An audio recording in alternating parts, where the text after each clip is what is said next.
ಅಲ್ಲಿ ಯಾರು ಭೀ ಹೋಗಿ ಬಂದ್ರಂದ್ರೆ ಮೈ ತಕ್ಕೊಳಿಸಿ ಹೋಗಿ ಖುಷಿ ತಗೊಳ್ಳೋದಿಲ್ಲ. 1.5 ತಾರೀಕು ತಾಯಿದೆ ನಡೀತದ, ಬ್ಯಾರ್ದವ್ರದ್ದು ನಡೆಯಲ್ಲ. ಎಲ್ಲಿ ಭೀ ಬಾಡ್ತಾನೆ ಐತು ಕೋರಿ ದೊಡ್ಡವರೈತು ಅಲ್ಲಿ ತಗೊಂಡು ಹೋಗೋದಿಲ್ಲ. ಹೆಜ್ಜೆ ಜಲ್ದಿ ಹುಚ್ಚಿ ಹೋಗ್ತದ ಇಲ್ದಾರ ಬಾದ ಆಗ್ತದ.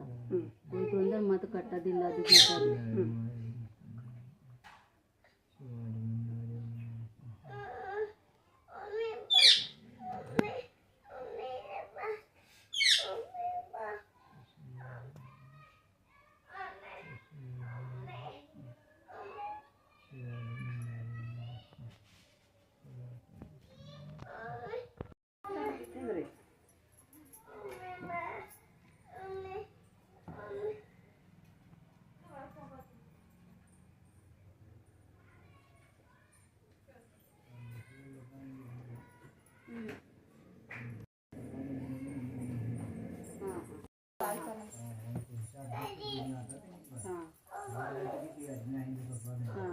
ಇದ್ರಾಗಿನ ಅಂಜರ ಊದು ಹಾಕೋದು, ಸಂಜೆ ಮಾಡಿ ಬೆಂಕಿನ ಮೇಲೆ ಹಾಕಿ ಕೂಸಿನ ಮಾರಿಗೆ ಹೋಗಿ ಕೊಡೋದು 7 ದಿನ.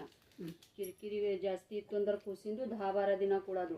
ಇವು ಊದಿನ ಹೋಗಿ ಕಿರಿಕಿರಿ ಕಮ್ಮಿ ಆಗ್ತದ. ಕಿರಿಕಿರಿ ಕಮ್ಮಿ ಆಗ್ತದ. ಜರ ನೀರು ತಗೊಳ್ಳೋದು, 1 ಚಿಟಿ ತೊಳೆಯೋದು ಎಲ್ಲ ಬರ್ದಿದ್ದು ನಮ್ಗೆ